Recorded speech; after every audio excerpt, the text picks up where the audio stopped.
Today on the channel, we wrap up the Blackest Night unboxings here on the channel with Superman, Batman, and Atrocitus Build-A-Figure. The spirit of Ultimate Warrior will run forever!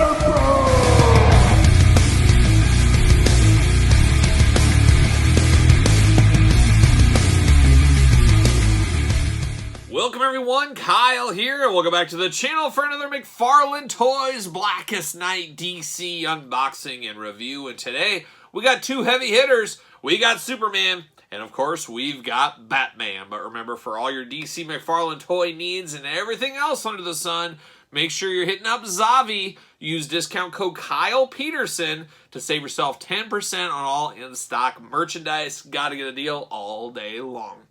But once again, this is part 2 of our Blackest Night unboxings. We unboxed Deathstorm and the Green Lantern prior. Now we're finishing up with this one, and we're going to unbox, or we're going to build Atrocitus, the Build-A-Figure, in this very video, so stay tuned for that one. But let's kick it off with, let's do Batman first. How about we'll go in alphabetical order. We'll do Batman today. And there's old DC McFarlane Toys packaging. We're very used to this by now. Blue, black, and white. Very, very cool. DC Multiverse, as we know. Looks like we've got a couple arms for the Build-A-Figure. Of course, the stand and the card. And then we got Batman looking very zombified. Perfect for Halloween. Like the looks of this bad boy here. Batman Blackest Night. Batman, and nothing too fun on the back. The back is really kind of a waste of time. It shows how to build the Build-A-Figure. Well, that should be pretty self-explanatory. You put the arms in, the legs. Don't mix them up.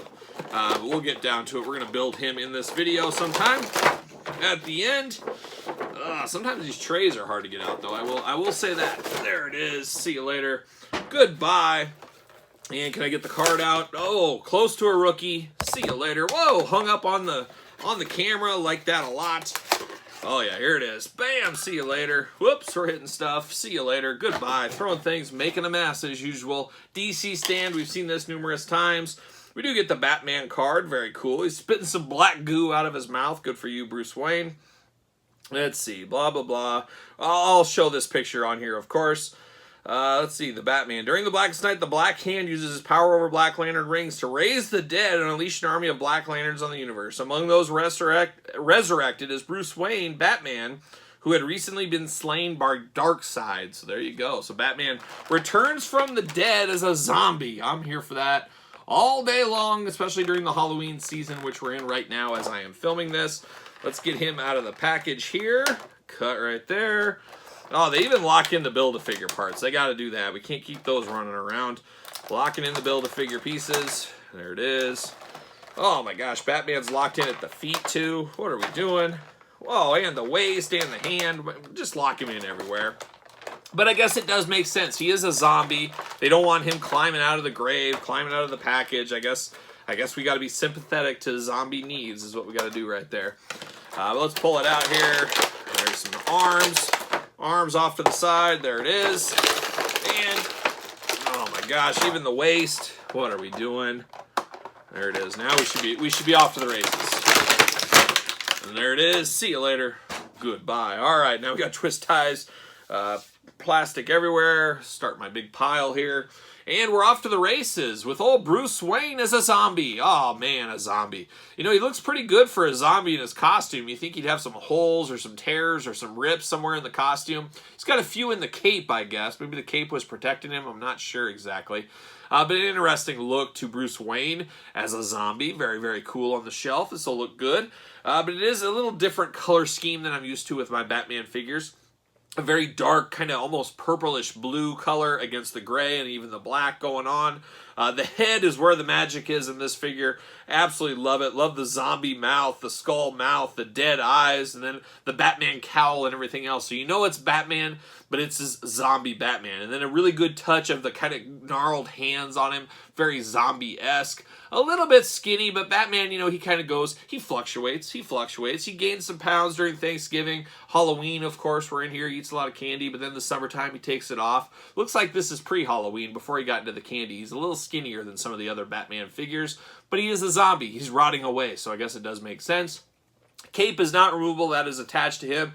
It is a very flexible cape, though, so I do like that. A lot of wrinkles in it, folds, tears. Looks like a cape that's seen some things. It needs replaced, after all. He does got his forearm guards. Always loved these as a kid on my childhood Batman figures. Always used these as a weapon when he was fighting people. Very cool there. He does got the black Batman logo with, I guess, the lantern insignia, the Blackest Night Lantern, for lack of better terms. Got some interesting black piping throughout. Got the boot cover, much like the forearm there, in the same color blue.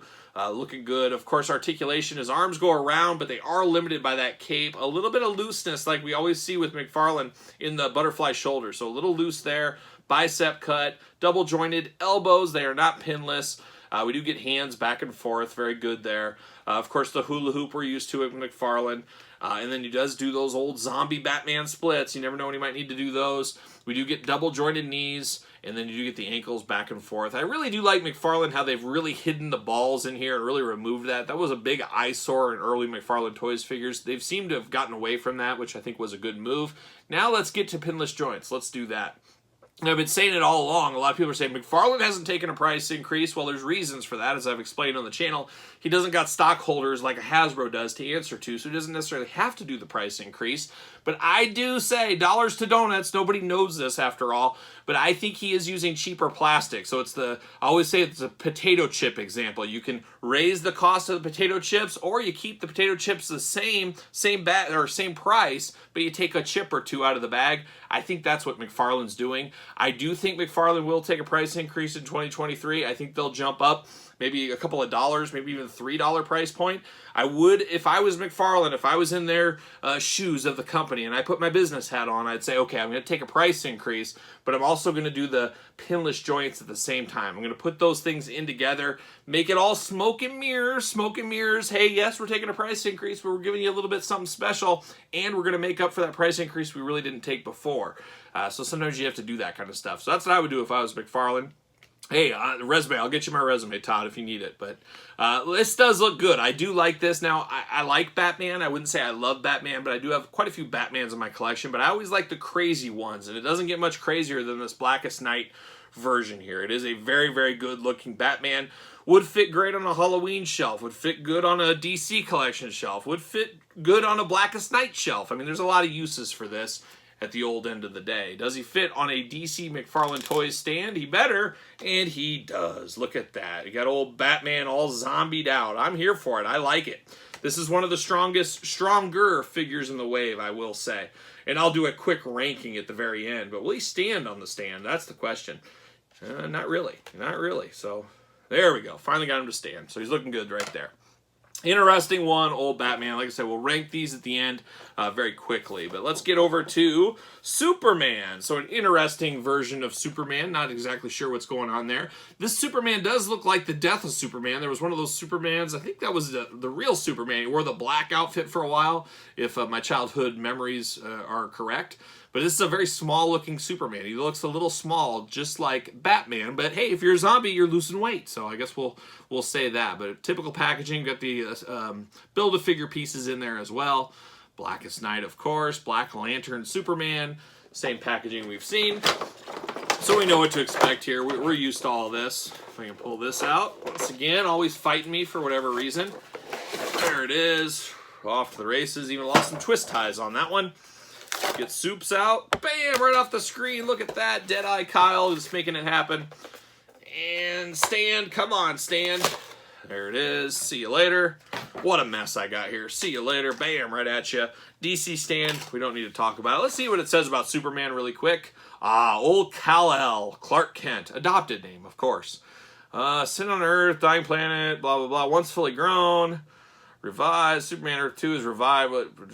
Once fully grown, he uses his powers to protect his adopted world as Superman. After his death in Infinite Crisis, the Superman of Earth 2 is revived by Black Lantern rings and attacks the Superman of Earth 1 and Superboy, old Connor Kent, in Smallville. Oh, stay out of Smallville. I stayed out of Smallville on TV. I never watched an episode. It looked too teen drama to me. Not enough Superman, too much teen drama. Does that sum up Smallville? That was what my head looked like when I was like a teenager or whatever that came out. I said, yeah, this doesn't look for me. I like superhero stuff, but I don't like all that romancy stuff. That's more, I leave that to my wife. I leave that to her and her shows, not Kyle's shows. But once again, we got a million twist ties, as usual. We're getting used to this with McFarlane. This is how they could save the most money, if they maybe cut out a couple of these every time, instead of having tons and tons of them. But we do got the big old legs here, big legs for Atrocitus, another character I'm not familiar with. But we'll see what all his fuss is about here momentarily. But we're going to get through Superman first, and I think he's ready to come out of the plastic prison. He is. There it goes. See you later. Goodbye. Twist ties all over the place. What an absolute mess. My vacuum is going to get the workout of its life. I might have to get a new one. Maybe I'll put that on the old Black Friday shopping list. Who knows? All right, let's get down to business with Superman. And I guess you see this, you know it's Superman, but boy, this Superman's seen some things. It looks like maybe he was. Maybe when he was dead, he was buried underwater, because he looks like he's spent a little bit too long in the bathtub is what he looks like here. He's got the very pruny skin throughout, got the really dead eyes going on, just a very, very decrepit Superman. It looks like he's just been through the war of all wars. Once again, we got the silver and black attack going on. You do got a S logo on his chest. We got a very, very tattered cape. I really like this cape here with the silver underneath. The black on the outside looks really good. The silver boots look really nice. A nice looking Superman. Just feels a little bit small, but I think it makes sense. If he's a zombie, if he's back to life, he's lost some weight, he's lost some stuff, he spent too much time in the bathtub. I think it looks really good. He does have the pinned joints, of course, and with this skin tone, this pruny skin tone, that is quite the eyesore on these. I will say that. You see that, it really does take away from the effect of what you're seeing there with those pins, but I guess it is what it is. He does have the black forearm guards. Those are not removable. Cape is also not removable. Same with Batman. You can't get the capes off on these guys. They're attached permanently. Articulation going to be same as the Batman. Arms go all the way around. You got the butterfly shoulders, of course, double jointed elbows, hands back and forth, head back and forth, hula hoop. Do those big old Superman zombie splits if he needs to. Double jointed knees, and then, of course, the ankle articulation. This one does have a little bit more of that ball right there that I really don't like. And once again, it's a different color silver, so it does stand out. So little things like that really take you away from the overall aesthetics of the figure from time to time. And that's what I get with this Superman. He does got a little bit of a headband type thing going on up there. I don't know. Maybe I'll get a headband like that. Keep the hair back, you know, every once in a while. Does he fit on a ringside collectible stand? I'd have to imagine he would. And what do you know? He does fit on a stand. Very, very good. So there's Batman. There's Superman, two of the most famous superheroes of all time in the Blackest Night line. Very interesting takes, very interesting interpretations of these two. And both very cool, and both are going to have a little corner of a display shelf somewhere in my collection. Might not be the prime real estate shelves. It might be some of the low shelves. Hey, but they're represented at the end of the day. They definitely are. So there's Superman, there's Batman. Now I'm going to put together Atrocitus. We're going to talk about that, and we're going to rank this entire wave from my least favorite to my favorite. All right, we're going to finish off the Blackest Night with the Build-A-Figure of Atrocitus, leader of the Red Corps, I guess, of the Lanterns. We know there's, what, yellow, blue, green, red, and, I don't know, black. There's probably others. But he is the leader. He is the Build-A-Figure. So he is a jumbo figure. Not quite mega figure size, but definitely a big boy here. So it makes sense him being the Build-A-Figure in this wave. A character I don't know a whole lot about, but of course, I'm sure he doesn't get along with anybody. He is the bad guy, the big villain of all this. But an interesting one, of course, the color scheme here on him, the red and black attack, always powerful, always does stand out, looks really good. I love the demon-like head on him. Very nightmare fuel-inducing. I will say, putting this Build-A-Figure together, the right arm was the hardest one. I had to really work to get that one in. We see that a lot with Build-A-Figures. There's always an arm or a leg that fights you. I had a right arm that fought me on this one, but I did get it in there. Very, very interesting look to him, like I said, very devilish. The red really does pop. The big white devil-like teeth going on. The white eyes against the red with the black wash. Just a very, very strong-looking character here. Now, these shoulder gauntlets, they do knock out, especially when you start moving the arms away. It does pop those out. That does get a little bit annoying, I will say. Articulation, the arms do go around. You do get a bicep cut. You do get the double-jointed elbows. He does have hands that move back and forth. He's got the nice red hands with the big old claws, fingernails sticking out. And then he's got a big old fist. And you know what they always say? Mr. Bungle told me long ago, love is a fist. They did tell me that. And I think Atrocitus lives by that rule right there. Of course, he does get the hula hoop at the top. A little bit of waist. You do get those big old splits if you need to. Double-jointed knees. No boot cut, but you do get the ankles up and down, and then you get that patented toe articulation that's always much needed here in the action figure game. We know a good-looking figure. a character I'm going to have to research on. Definitely a big baddie. Always cool to get these dark characters as bigger mega figures. I think it just looks really cool on the shelf surrounded by some others. He does kind of have that ribbed skin suit going on you see with Green Lanterns and Aquaman type characters and things like that. So it does have an interesting feel to the plastic for sure. But he's a big one and he looks pretty good. And that's Atrocitus, a character I know absolutely nothing about. But now we're going to rank this wave just in the cool factor. Not storyline factor or anything like that, but cool factor. And unfortunately, Kyle Rayner, you got a great name, but not the greatest of figures here, old Kyle Rayner. Just leaving something to be desired, I guess we're going to say. And it really does take me back with that different face coloring to the neck. I wish those aligned. Besides that, just a little bit plain for a Lantern figure. So he's coming in last out of the 5 here. Second to last, I'm going to go Superman. I still do like this Superman figure, though. It is better. This one actually is better out of the package than in the package. In the package, I said, I'm not a huge fan. It might be the last one. But this does look a little bit better. You know it's Superman. It's zombie-like Superman. It's just the pins take it away from me on this one. The pin joints and all that with the color tones and stuff just doesn't look right. So that really takes me out of the ball game with this Superman. But this one really could have been a heck of a lot better. But it's still cool enough. This whole wave is fairly cool from a looks department.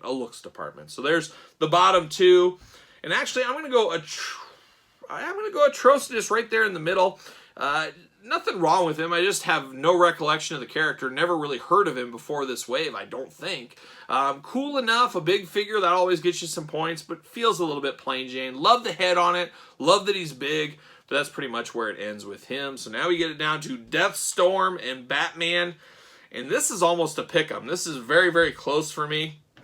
I like the looks of both these guys, but just for the heck of it, Batman's going to come in at number 2, Deathstorm in at number 1 for me. I think the Deathstorm with the crazy Jolly Rancher-like fiery hair, this looks really cool. He just looks really cool with the skeleton skull, the head, just really does take him to the old proverbial next level. And then Batman, nothing against Batman. He looks good. This Batman is a sleeper. I could easily see me, a couple weeks from now say, rank that set again. These two might flip spots. This Batman, zombie Batman looks good. I love the hands. Love the wide open mouth like he's going to eat somebody. Just a really, really strong looking Batman figure. And something that even Batman collectors or non-Batman collectors might pick up because it looks very Halloween, very zombie inspired. This whole line is really cool. The perfect McFarlane set for the Halloween season is what I'm going to put this as. So this is the McFarlane Halloween set of 2022 if it was Halloween. So there you go. But a cool set, an interesting set. Like I said, I picked them up at Zavi. Use discount code Kyle Peterson. Save yourself 10%. Pick these up if you are so inclined. But an interesting one. You never know what you're going to get with McFarlane. And this one does get a pass from me. But what say you guys out there in YouTube land? Picking these guys up, passing, playing the long game? Let me know in the comments down below. Of course, you made it this far. Don't forget to like the video, subscribe to the channel, hit the old notification bell, and don't forget about the Patreon for early access to videos like this, bonus content, exclusive content, early access, Q&As, you name it. It's all over there on the Patreon. And best of all, you do support the channel. You can also support the channel over at ProWrestlingTees.com. Search Kyle Peterson. And don't forget about social media, SirPaul64 over there on Twitter. Instagram, _Kyle_Peterson. So for the Blackest Night, I'm Kyle, and I'll see you guys all real soon.